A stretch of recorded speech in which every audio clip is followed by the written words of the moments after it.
आज माँ को क्या हो गया जो इतनी तेज तेज बर्तन पटक रही है। माधव ने करवट बदलते हुए कहा।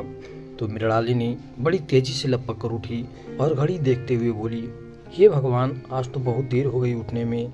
आपने मुझे जगाया क्यों नहीं, जबकि आप तो जानते ही हैं जरा से देर होगी काम तो इधर उधर होगा ही, माँ जी की चार बातें सुननी पड़ेंगी।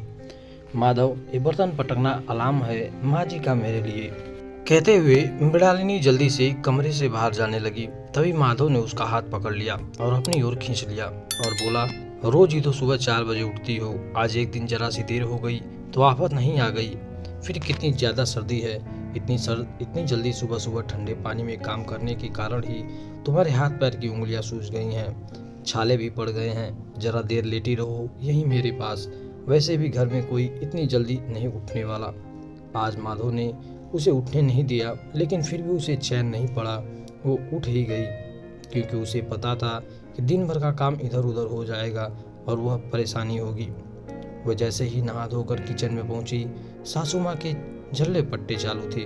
अपना गुस्सा हर चीज पटक पटक कर जाहिर कर रही थी।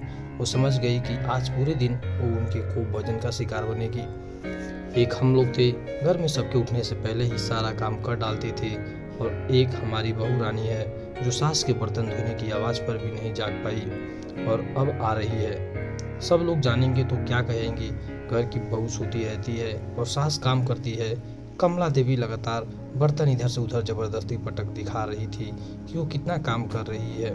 तभी माधव भी आ गया और मृणालिनी का हाथ पकड़कर कमला जी के सामने लाकर खड़ा कर दिया। देखिए माँ, इसके हाथों की उंगलियां देखिए कितनी सूजी हुई हैं, ठंडक की वजह से जगह जगह छाले पड़े हुए हैं। पैर की उंगलियां भी सूजी हैं, रात भर दर्द और खुजली से तड़पती रहती है। उंगलियां मुड़ जाती हैं तो सीधी नहीं होती जल्दी, और सीधी होकर मुड़ती नहीं जल्दी।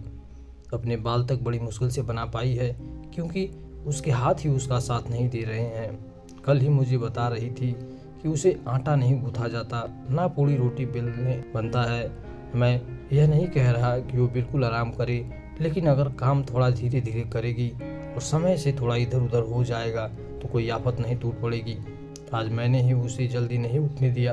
अपने बच्चों की जरा सी आह पर दौड़ने वाली ममतामयी माँ बहू का दर्द देखकर भी अनदेखा कर देती है। क्यों? क्योंकि उसने अपनी कोख से जन्म नहीं लिया है, वो दूसरे घर से आई है। अरे माँ, वो अपना घर, अपना माता पिता, भाई बहू सब कुछ छोड़ कर आई है हमारे लिए, तो उसका तो हमें ज़्यादा ध्यान रखना चाहिए।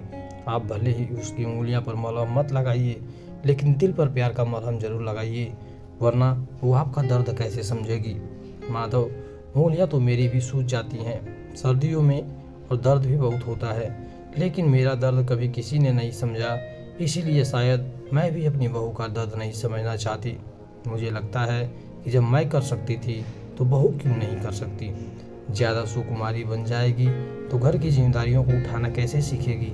बस इसीलिए, वरना मुझसे ज़्यादा सर्दियों में घर की बहुओं का दर्द कौन समझेगा। सबके लिए सर्दियाँ होती हैं, लेकिन घर की बहू के लिए जाड़ा, गर्मी, बरसात, हर मौसम एक जैसा ही होता है। कोई नहीं समझता हमारा दर्द, लेकिन आज तुम्हें अपनी पत्नी के लिए बोलते देखकर बहुत अच्छा लग रहा है। चलो, ससुराल में पति तो है अपनी पत्नी का दर्द समझने वाला। पत्नी के लिए यही बहुत बड़ी बात होती है। मेरे महान पतिदेव तो माँ के सुर में सुर मिलाकर बोलते थे या फिर अनदेखा कर देते। सबको समय पर हर चीज़ चाहिए रहती थी। मैं भी समय के साथ उन्हीं नियमों में ढलती चली गई, और मेरी भी सोच वही हो गई कि दुनिया इधर की उधर हो जाए, लेकिन घर की बहू के लिए नियम नहीं बदलने चाहिए। आज तुमने मुझे एहसास करवा दिया कि जब तक मैं बहू का दर्द नहीं समझूंगी तो समय आने पर वो मेरा दर्द क्यों समझेगी। मृणालिनी बेटा, अब कभी कभार देर हो जाए तो कोई बात नहीं, हम सभी इंसान हैं। तुम दोपहर में मेरे पास छत पर आना तो गर्मा गर्म सरसों का तेल तुम्हारी अंगुलियों में लगा दूंगी तो राहत मिलेगी, और काम हम सब मिलकर कर लेंगे, तो तुम परेशान मत होना। सासू माँ की ये प्यार भरे बोल सुनकर मृणालिनी की आंखों में आंसू आ गए। माँ, सच में बहुत दर्द होता है, दिन भर तो काम करने में पता नहीं चलता, सबसे ज़्यादा रात में परेशानी हो जाती है। शादी से पहले ऐसा नहीं होता था, अब पता नहीं क्यों होने लगा है। मृणालिनी बड़ी ही मासूमियत से बोली। शादी से पहले लड़कियां मायके में सर्दियों में कौन सा काम करती हैं जो उनकी अंगुलियां सूजेगी। बहुत फर्क आ जाता है मायके और ससुराल की ज़िंदगी में, लेकिन अब मैं पूरी कोशिश करूंगी कि मैं अपनी बहू का दर्द समझूं और उसकी मदद करूं। कहते हुए कमला जी ने मृणालिनी को अंक में भर लिया और माधव मुस्कुराते हुए चला गया।